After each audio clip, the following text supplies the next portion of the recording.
오늘 말씀 가지고 아브라함 품에 안긴 나사로라는 제목으로 이현길 목사님 나오셔서 말씀 전해 주실 때 큰 은혜 있으시기 바랍니다.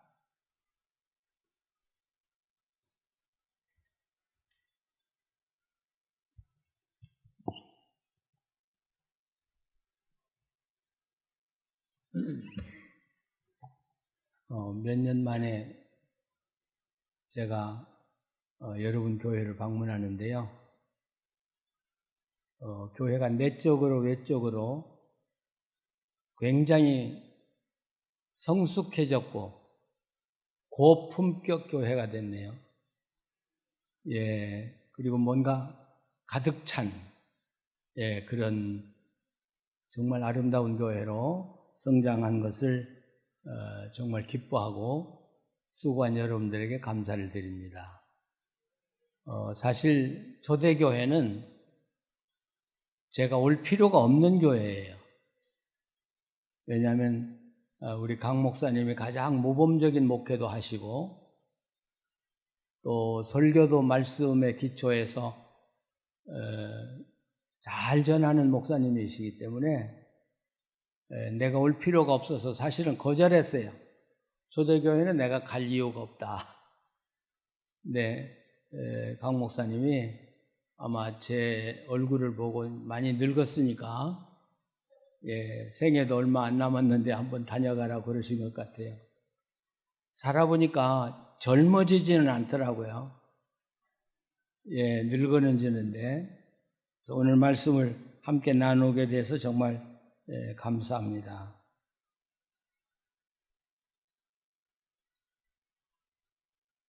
저는 오늘 이 부자와 나사로의 이야기를 나누면서 단도직입적으로 질문을 던지고 설교를 시작하고 싶어요. 이 부자가 왜 음부에 떨어졌을까요? 쉽게 우리들에게 익숙한 말로 말하면 부자가 왜 지옥에 떨어졌어요? 또 반대로 어떻게 거지인 안식일도 잘 안 지키고 그렇게 살았던 나사로가 아브라함의 품에 안겼거든요. 왜 그랬을까? 이야기를 또 이런 질문을 던지면 진보적인 사람들은 대번에 알아요. 자기 때문에 병들고 굶주린 나사로가 있는데도 안 돌본 사람이 어떻게 천국에 가겠냐? 그건 지옥에 떨어진 것 마땅하다. 저도 그렇게 생각해요. 어떻게 자기 때문에 굶어 죽어가는 참 비참하게 살아가는 사람인데 돌보지 않았다는데 어떻게 그 사람이 하나님의 은총을 받을 수 있겠습니까? 그러나 성경 어디에 봐도 자선을 행함으로 선을 행함으로 구원받았다는 이야기는 없습니다. 그러니까 나사로를 돌보지 않아서 지옥 갔다고 하는 말은 성립이 안 되는 이야기죠. 그러면 왜 나사로는 그 아브라함의 품에 가고 이 부자는 지옥에 떨어졌을까?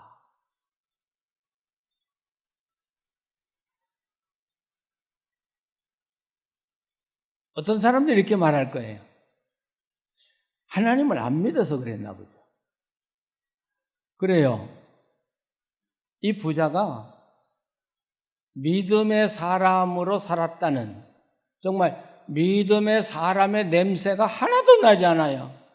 그렇지 않아요. 오늘 이야기 가운데 이분이 그래도 하나님과 함께 산 사람이 냄새가 좀 난다. 그럴 면목이 한 곳도 없어요. 그러니까 하나님 믿지 않았으니까 지옥에 떨어졌겠지. 당연한 이야기죠. 그러나 여기 문제가 하나 있어요. 이 부자가 지옥에 떨어져서 음부에 떨어져서 보니까 아브라함이 보이거든요.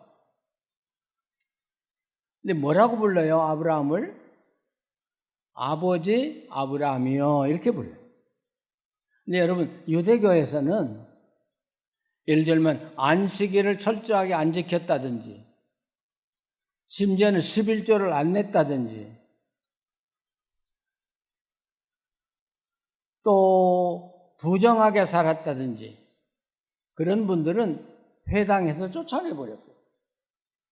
너희들은 아브라함의 자손이 아니다 하고 쫓아냈어요. 그러니까 여러분이 삭개오 이야기 잘 아시죠? 삭개오도 세리라는 이유 때문에 회당에서 쫓겨난 사람이에요. 그래서 너는 하나님의 아브라함의 후손이라고 아브라함을 아버지라고 부를 자격이 없다고 저주받은 사람이 삭개오거든요. 예수님이 삭개오를 만나서 회복시켜 주잖아요. 네가 정말 아브라함의 자손이다. 그런데 이 부자가 아브라함을 가르치면서 아버지라고 부르거든요. 이것은 이 부자가 정통 유대인이었다는 이야기예요. 정통 유대인. 그러면 정통 유대인은 반드시 안식일을 지켜야, 우리로 말하면 주일을 반드시 지켜야 되고요. 성경 공부를 철저하게 해야 되고요. 또 구제를 잘해야 되고요. 구약에 보면 구제를 굉장히 강조했어요. 신명기서 15장에 보면 탕감법이 나오는데 하나님이 여호와께서 명령해서 가라사대 이렇게 나오거든요. 명령하기를 너희 안에, 그러니까 우리로 말하면 교회 안에 가난하고 굶주린 사람은 하나도 없도록 해라. 이게 하나님의 명령이라고. 자, 그런데 이 부자는 하나도 신앙의 냄새가 안 나는데 아브라함을 아버지라 부르거든요. 정통 유대인이다. 오늘로 말하면 아마 이런 분들이 교회에 오면 굉장히 환영을 받았을 것 같아요. 부자지요. 정통 유대인이죠. 정말 손색이 없잖아요. 손색이 없는 사람이잖아요. 그런데 그분이 왜 지옥에 떨어져요? 그것도 참 이상하잖아요. 큰일 났네. 그러면 천국 갈 사람이 아무도 없는 것 같죠? 예. 그런데 이 성경을 보면 딱 하나가 그분이 지옥에 떨어진 이유가 나오고 또 나사로가 아브라함의 품에 안긴 이유가 나와요. 딱 하나 있어요. 그건 뭐냐면 부자에게는 이름이 없어요. 그리고 나사로는 이름이 있어요. 여러분, 성경에 이름이 나오고 안 나오고는 굉장히 중요한 사건이에요. 중요한 일이에요. 시편 1편에 보면 의인은 여호와께서 그를 인정하시나. 여러분, 인정한다는 말은 안다는 말이에요. 내가 너 알아. 여러분, 하나님 앞에서 이 알아준다는 게 얼마나 귀한 거 아십니까? 하나님이 여러분을 아시면 그건 하나님과 친구가 되었다는 이야기거든요. 친구보다 더 가까워진 관계가 됐다는 이야기거든요. 하나님이 나를 알아주기만 하면 여러분, 내가 어떤 어려움에 떨어져도 괜찮아요. 왜? 내 힘으로는 이겨낼 수 없는 어려움과 곤궁에 빠졌어도 하나님 하고 부르면 하나님이 내가 너 알아. 그러면 다 끝난 거잖아요. 내가 너 알아. 여러분, 성경에서 제일 귀한 이야기가 내가 너 안다는 이야기입니다. 내가 너 안다. 그럼 반대로 성경에서 가장 무서운 이야기는 내가 너를 모른다는 이야기입니다. 자, 천국에 갔을 때 하나님 심판대 앞에 서는데 이 부자가 가서 당신 이름 뭐야? 그러니까 저 부자인데요? 그렇게 됐을 거야. 그러면 이 천사가 심판의 책을 다 뒤져봐도 부자라는 이름 없거든. 부자라는 이름 없는데 나사로는 이름이 있잖아요. 부자는 이름이 없고요. 천국에 갔을 때 하나님이 내가 당신 알아. 내가 너 알아. 너는 내 자녀야. 내 아들이야. 그런다면 우리는 영원한 하나님 나라에서 살 거 아니겠습니까? 내 일생 믿음 생활했는데 내가 너 모르겠는데?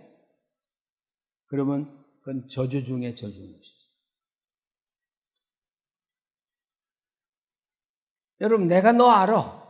근데 이 부자는 이름이 없어요. 그러니까 생명책에도 이 부자의 이름은 올라있지 않아요. 그래서 성경에서 왜 예수님이 그 부자 이름을 몰랐겠어요? 근데 의도적으로 내가 너 모른다. 부자는 모른다. 여러분, 우리가 깊이 생각해야 돼요. 내가 크리스찬으로 살지 않고 목사로만 살면 하나님 나라 갔을 때 당신 이름 뭐야? 그러면 제가 목사인데요. 그러면 목사는 없어. 생명책에 목사는 없어. 제가 장로인데요. 장로란 이름도 생명책에 없어. 여러분, 중요한 것은 하나님이 인정하시고 나를 알도록 살아가는 크리스찬이 되는 게 목사가 되는 것보다 더 중요해요. 장로, 권사, 집사 되는 것보다 더 중요해요. 예. 믿으십니까? 예. 근데 요즘에는 교회도 다니고 신앙생활 모범적으로 하는데 하나님이 보실 때 이름이 없는 신자들이 너무나 많아요. 내가 기도했을 때 하나님이 내가 너 알아. 제가 일생 살아가면서 하나님께 받은 위로 중에 가장 큰 위로가 두 마디예요. 내가 너 사랑해. 야, 그 말이 기가 막힌 이야기예요. 내가 너 사랑해. 제가 미국에 바로 목회하러 가서 교인들 데리고 성지순례를 갔거든요. 그래 시내산에 올라가게 됐는데 그때 그 시내산이 너무너무 추웠어요. 사막이 춥다는 거 이해가 안 가지 않아요. 우리 여름것만 준비하고 갔는데 영하 15도 이렇게 내려가는 거예요. 그러니까 그 안내 가이드가 그러더라고요. 나올 때 양말을 다 가지고 나오라고. 그거 왜 그러나 그때 양말을 손장갑으로 끼우고요. 그리고 추우니까 양말에다 군역을 떨어가지고 머리에다 씌우고 그렇게 올라갔는데 중간까지는 낙타를 타고 올라갔어요. 근데 그 위에는 이렇게 계단이 너무 가파른데 날씨도 춥고 하니까 아마 제 심정지 상태가 왔던 것 같아요. 갑자기 숨이 콱 막히는 거죠. 중간에 쉬고 이제 우리 교인들은 올라가는데 제가 올라갈 수 없잖아요. 저 거기서 죽는 줄 알았어요. 제가 우리 교인들 먼저 올라가라고 내가 여기 있다가 안정이 되면 올라가겠다. 근데 아무것도 안 보이는 거예요. 이건 내 마지막이야. 이 심장이 멈추는데 말이죠. 근데 제가 그렇게 기도했거든요. 하나님, 이 심장이 멈춰 가슴이 답답해서 올라갈 수가 없어요.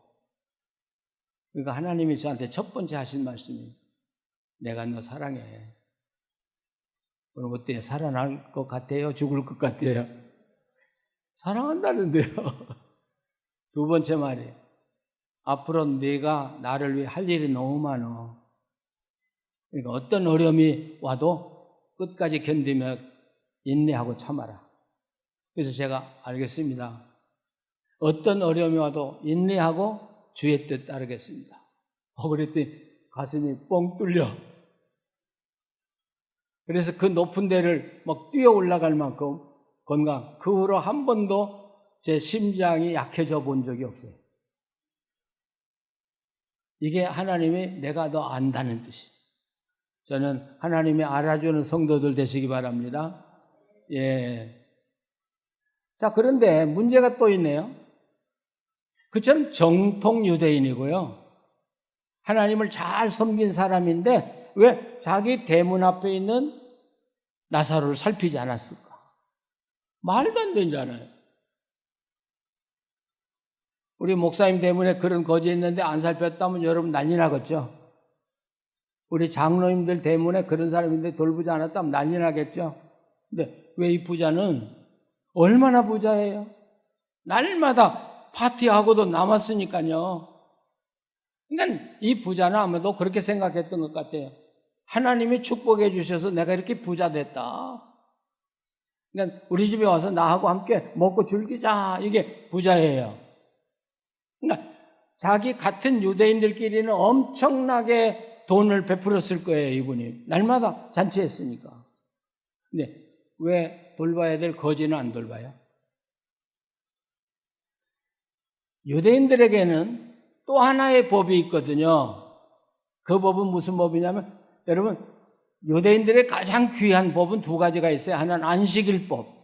여러분, 안식일 안 지키면 유대 나라에서 쫓겨나요. 그리고 아브라함을 아버지라고 못 불러요. 두 번째는 정결법이라는 게 있어요. 정결법. 그렇죠? 부정한 사람과 접촉하면 그때 내가 부정이 타서 8일간 격리되고 직장도 못 나가고 가정도 못 가고 하는 그런 예식 있잖아요.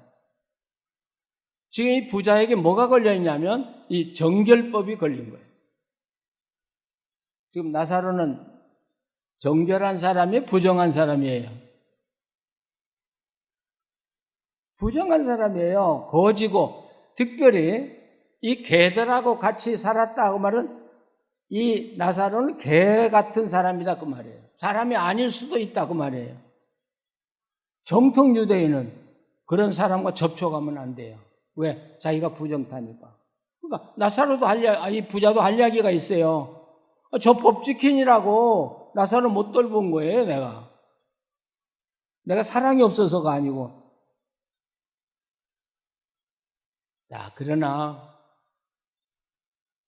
예수님이 보실 때, 하나님 보실 때 이유가 없다는 거예요. 그렇게 굶주리고 가난한 사람이 있으면 먼저 돌보는 것이 그것이 바른 자세지, 뭐 정결법을 따지고 무슨 법을 따져서 내가 이 선을 넘어갈 수 없다고 한다면 그건 하나님을 무시하는 것이고 하나님을 사랑하지 않는 거라는 거죠.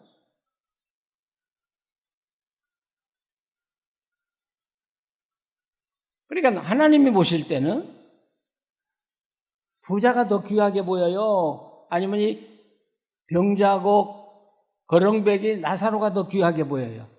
하나님 보실 때 누가 더 귀해요? 대답이 선뜻 안 나오시네. 오늘 말씀 보면 나사로를 하나님은 훨씬 더 귀하게 여겼다.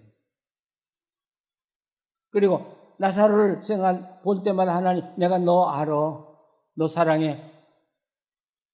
그러니까 이 부자가 생각할 때 자기는 천국에 마땅히 들어갈 사람을 생각했는데 자기는 지옥에 떨어졌고, 이 나사로는 마땅히 지옥에 떨어지리라고 생각했는데 이 사람은 아브라함의 품에 안겼더라. 여러분, 이 아브라함의 품에 안겼다는 이야기는 그냥 이렇게 안겼다는 이야기가 아니라, 여러분, 그 고급 유대인들의 식사법 여러분 아시죠? 음식이 오면 비스듬히 누워서 먹는 거 아시죠? 그러니까 여기 아브라함의 품에 안겼다는 건 그냥 안겼다는 이야기가 아니라 아브라함의 베푼 잔치에 거기 나사로가 참여해서 함께 음식을 나눴다. 이건 최고의 친밀한 관계를 나타내는 거잖아요. 여러분, 우리가 명심해야 되죠. 교회 올 때 우리 단장하고 옷도 제일 좋은 거 입고 그러니까 아주 거룩해 보여요. 그러나 잘못하면 우리보다 저 버림받은 사람이 더 하나님의 사랑을 받을 수 있다는 사실. 이 나사로는 뭘 했는지 몰라요. 뭘 했길래 하나님의 인정을 받았는지 모르겠어요. 그러나 예수님 팔복 중에 저 첫 번째가 뭐예요? 심령이 가난한 자는 복이 있나니 천국이 저희 것입니다. 이 가난한 자라는 게 누구냐면 바로 나사로 같은 사람을 이야기하는 거예요. 아무것도 의지할 바가 없어요. 자랑할 거 아무것도 없어요. 그러니까 이 나사로 같은 사람이 오직 할 수 있는 건 십자가 붙들고 하나님 나는 죄인입니다. 가진 게 아무것도 없습니다. 주님 앞에 내놓을 것도 아무것도 없습니다. 자랑도 없습니다. 나는 주님만 의지합니다. 이 심령이 가난한 자란 말이에요. 그들을 하나님은 놓치지 않아요. 그들의 편에 쓰시고 그들을 인도하시고 보호하시는 하나님. 그렇다고 해서 하나님이 여러분 안 돌본다는 거 아니에요. 그래서 제가 목회하면서 느끼는 게 뭐냐면 부자인데도 나사로처럼 살아가는 사람. 아니, 가난하게 그렇게 병들다고 하는 이야기가 아니라 부자인데도 하나님을 정말 간절히 사모하고 간절히 붙들고 살아가는 사람들이 있더라고요. 그분들은 얼마나 귀한 사람들인지 몰라요. 사회적인 위치도 있고요. 명예와 지식도 있어요. 그런데 마치 나사로처럼 살아가는 사람들이 있어요. 바로 이분들이 복받은 사람들이에요. 믿으십니까? 그게 하나님이 우리에게 원하시는 거예요. 자, 그러면 하나님의 인정받는 사람으로 살아가려면 어떻게 살아야 되나? 우리가요, 요한복음을 읽어보면 요한복음을 요한 사도가 기록할 당시에 그때 초대교회는 조그만했어요. 그리고 그때 무서운 이단이 있었는데 그 이단이 영지주의라고는 이단이 있었어요. 나스틱주의라고.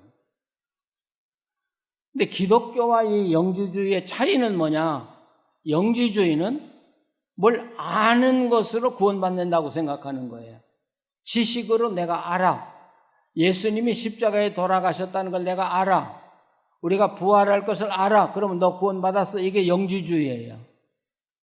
네, 우리 기독교는 그게 아니잖아요. 그런 것을 어거스틴이라는 이 학자는 지적 구원이라고 이야기해요. 머리만 믿었어요. 아직 몸 전체가 하나님에게 순종하지 않아요. 그건 신자가 아니라는 거예요. 머리로만 인식했다. 근데 영지주의는 머리로 인식한 것이 곧 구원이라고 생각하는 거예요. 그래서 요한복음을 읽어보면 요한은 우리 구원을 설명하면서 굉장히 고민하면서 썼더라는 거예요. 그래서 요한복음은요, 믿음으로만 구원받는다고 안 했어요, 여러분. 놀라운 이야기죠, 지금.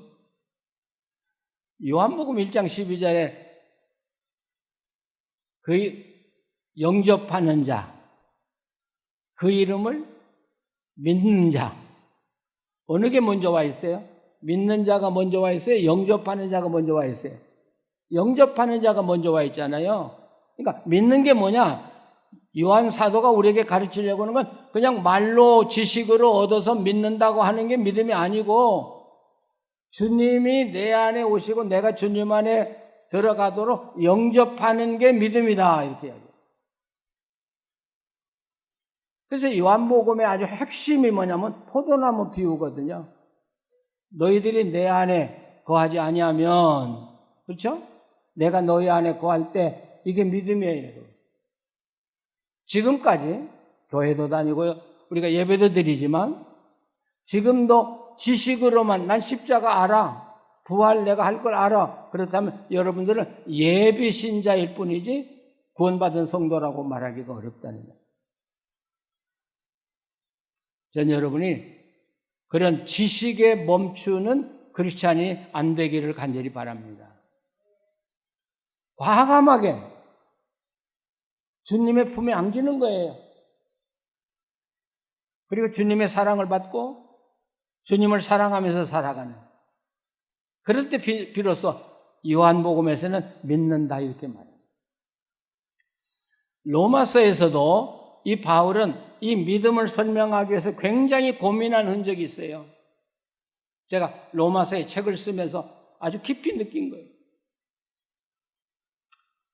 그래서 이 로마서에서 뭐라고 하냐면 믿음이라는 것은 나를 하나님의 사도로 세운 건 복음을 전해서 믿고 순종하게 하도록 하려고 나를 사도로 세웠다 이렇게 말해요. 믿도록만 하려고 나를 사도로 세우지 않았다는 이야기 여러분 기억하셔야죠. 믿고 순종. 사실 저는 순종이란 말 그렇게 좋아하지 않아요. 순종하면 하나님은 뭐 그냥 우리를 강압적으로 이렇게 하라고 하는 것 같고 우리는 맹종해야 되는 것처럼 느껴지는데 성경에서 말하는 순종은 그런 의미가 아니라 하나님의 말씀 따라 살아가는 삶을 이야기하거든요. 근데 로마서를 보면 이렇게 돼 있어요. 믿음이 먼저예요. 믿음 없이는 행함이 없다. 그런데 이렇게 믿음을 놓고 보면 하나님이 우리가 믿을 때, 믿기 전에 믿을 때까지는 십자가를 통해서 우리를 보셔요. 우리 믿음을 통해서 우리를 보시는데 우리가 믿고 구원받은 다음에는 하나님은 내가 하나님 말씀대로 살아가는지를 보고 우리를 평가하시더라. 근데 우리 한국교회는 오직 믿음으로만 구원받는다는 그쪽에서만 봐요. 그리고 예수 믿고 하나님 자녀 된다면 어떻게 살아야 될 것인가를 우리는 생각하지 않아요. 구원받았으니까요. 아니에요. 그건 성서적이지 않아요. 뭐가 중요해? 믿을 때는 십자가와 부활을 믿음으로 구원받아요. 그러나 믿고 하나님의 자녀가 된 다음에는 하나님의 자녀답게 살아가느냐 하는 걸 하나님 보시는 거예요. 하나님 어느 쪽에 보시냐 말이죠. 만약에 내가 하나님 자녀가 됐는데 하나님 자녀답게 살지 않는다면 하나님은 믿음 없는 것으로 생각하는 거예요. 이게 야곱 보세요. 너 믿음 있다고? 믿음 있는 증거를 나한테 내놔봐. 만약 못 내놓는다면 그건 믿음이 없다는 거예요. 그래서 이 부자도 지옥에 떨어져서 아브라함에게 사정했잖아요. 우리 형제 5이 있는데 나사로 살려보내가지고 이 복음을 전하게 해서 나처럼 고통받는데 오지 않게 해주십시오. 그러니까 아브라함이 뭐라고 그래요? 세상에 이미 모세와 선지자가 있잖아요. 이건 구약 성경을 말하고 성경이 있지 않냐. 성경을 통해서 하나님을 바로 믿지 않는 사람은 죽은 자가 살아나서 복음을 전한다고 할지라도 믿지 않을 것이다.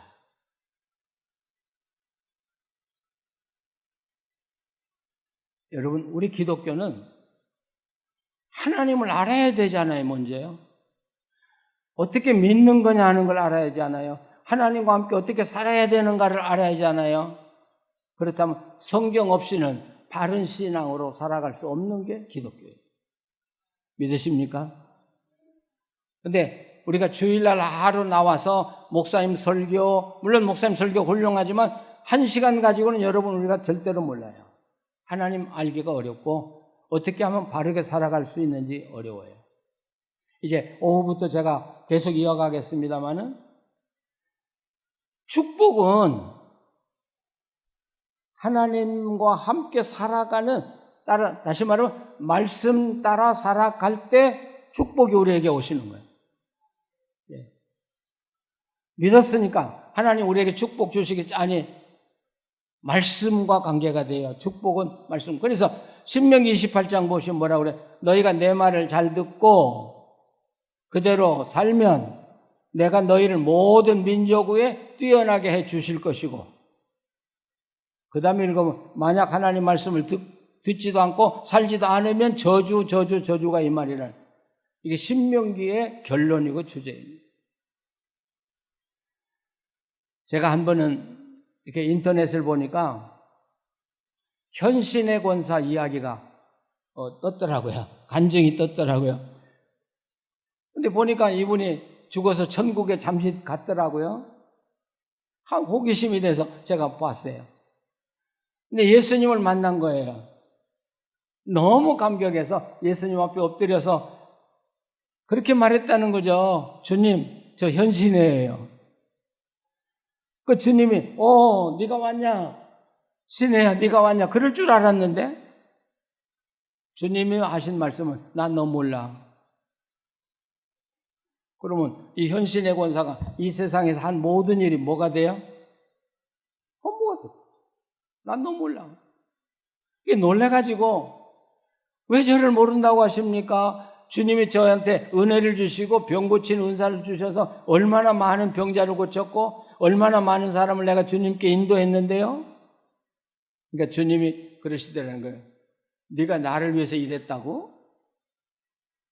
넌 내가 준 것 가지고 대접만 받고 돈 벌고 땅 사놓고 네가 한 게 뭐야? 난 너 몰라. 유명한 이야기예요. 유명한 이야기. 그래서 그분이 현신의 권사가 깨어나서 자기 있는 그 도봉산 아래에 땅이 한 12만 평 있었대요. 하여튼 돈 벌긴 벌었던가 봐요. 그거 북한 선교를 위해서 다 내놨어요. 그리고 자기 있는 거 다 내놨어요. 이게 아무것도 아니다. 예. 이거 다 가지고 지옥 가면 내가 무슨 소용이 있겠냐. 그래서 모든 걸 다 내놓고, 아마 제가 그 후에는 어떻게 살았는지 모르지만 제가 추측건데 하나님 앞에서 모른다는 이야기를 듣고 현신의 권사가 아무렇게나 살지는 않았을 거예요. 최선을 다해서 정말 주님의 마음에 합당하게 살려고 노력했어요. 예수님이 그렇게 말씀하잖아요. 주여 주여 하는 자마다 천국에 다 들어가는 것이 아니고 아버지의 말씀대로 따라 사는 자라야 들어가요. 우리 한국교회 이거 명심해야 됩니다. 오직 믿음. 믿음은 구원받을 때 필요해요. 구원받을 때. 네, 내가 하나님 자녀 됐다면 이제부터 하나님 자녀답게 살아가는 거예요. 그럴 때 내가 너 사랑하고 내가 너를 알고 내가 너를 인도하고 너를 지킬 것이다. 여러분, 인격적으로 하나님을 만나시기를 바랍니다. 인격적으로 하나님 만나고 정말 인격적으로 하나님과의 관계 속에서 하나님의 사랑을 받아보시고 참 이상해요. 아무리 엄청난 위기와 엄청난 불행이 내게 당했을지라도 주님이 오셔서 여러 말 안 하셔요. 내가 너 사랑해. 그 말 한마디면 그 태산 같은 문제들이 얼음 녹듯이 녹아져 없어지는 그런 좋은 하나님이 우리 하나님이라고요. 그 하나님은 우리가 순종이란 말 했지만 하나님 말씀의 법대로 살아라. 우리를 얽어매려고 하는 게 절대 아니고 저는 그렇게 생각해요. 순종해라는 말이 아니라 네가 내 자녀가 됐으면 내 자녀답게 좀 살아다오. 내가 너를 좀 자랑할 만한 그런 신앙생활을 해라. 레위기 11장 45절에 보면 하나님이 이렇게 말해요. 내가 너희들을 애굽에서 건져낸 것은 내가 너희 하나님이 되고 싶어서였다. 여러분, 하나님이 여러분을 구원하신 이유가 뭐예요?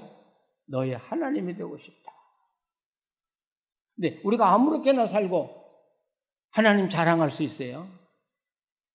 없잖아요. 참 부끄러워요. 예. 하나님은 나를 통해서 영광 받으시기를 원하는데 영광 받으세요 그런다고 받는 거 아니잖아요. 내가 하나님의 자녀답게 살아갈 때 사람들이 저분의 하나님이야. 저분의 하나님은 내가 믿을 수 있어. 여러분, 이게 하나님께 영광 돌리는 거 아니에요? 나는 너의 하나님이 되고 싶다. 여러분, 정말 하나님을 여러분 삶의 행동으로 자랑하며 살아갈 수 있는 성도. 저는 은퇴하면서 교인들에게 선언을 했어요. 나 이젠 목사 아니다. 야인으로 난 돌아간다. 그러니까 나를 목사라고 부르지 말고 부르고 싶은 대로 불러라. 이 씨 그렇게 불러도 좋고 이 선생님 그래도 좋고 난 내려놓겠다. 그리고 이제부터라도 내 삶으로 하나님의 이름을 높이는 삶을 난 살고 싶다. 그래서 저 다 내려놨는데 그 후에도 설교하고 또 성경 가르치다 보니까 목사님 하다 보니까 다시 목사가 됐는데요. 근데 저는 지금도 사실은 목사에서 내려놓고 싶어요. 목사 이름 갖고 영광을 돌리지 못하는 것보다는 차라리 다 내려놓고 야인으로 살면서 저는 제가 LA 남쪽의 나구나우드라는 시니어 타운에 살아요. 근데 그 주변에 상점이라든지 병원이라든지 엄청 많아요. 근데 제가 지금도 신조처럼 지키는 게 하나 있어요. 어디 가서 저 목사인데요 소리를 안 해요. 저는 안 하기로 작정을 했어요. 그 사람들이 나의 사는 모습을 보고 저분이 목사라는데 이렇게 될 때까지 저는 참고 기다리고 싶어요. 목사라는 이름 되면 대접받더라고요. 예, 목사님이세요. 근데 어떤 때는요, 제가 목사라는 말을 감추고 살아가니까 어떤 때는 막 무시할 때도 있어요. 그럴 땐 여기까지 나 목사인데 하고 막 말하고 싶어요.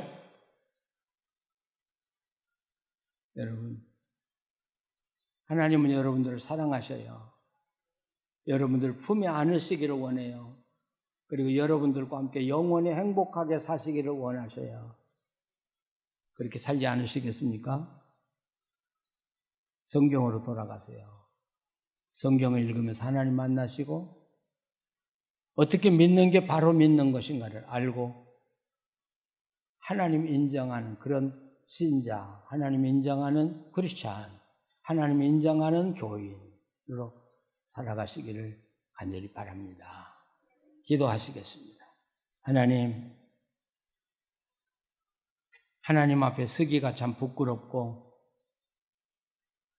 또 창피하기도 하고 염치가 없습니다. 그러나 하나님께서 우리 모든 죄를 다 사해 주시고 자녀를 삼아 주셨기에 오늘도 주의 전에 나와 우리가 주님의 이름을 부르며 찬양하며 예배합니다. 하나님, 우리 죄를 다시 한번 씻겨주시고 하나님의 구원받은 성도로, 하나님의 구원받은 직분자들로 살아가게 하여 주시옵소서. 초대교회가 많은 사람이 칭찬받는 교회 된 것 감사합니다. 성도들이 정말 믿음으로 하나님과 동행하며 사는 삶을 살아서 이 주변의 모든 사람들이 초대교회 가며 하나님을 만날 수 있다는 그런 교회 되게 하시고, 그래서 하나님의 영광을 널리 선포하는 아름다운 교회 계속해서 성장해 가게 하여 주시옵소서. 예수님의 이름으로 기도합니다. 아멘.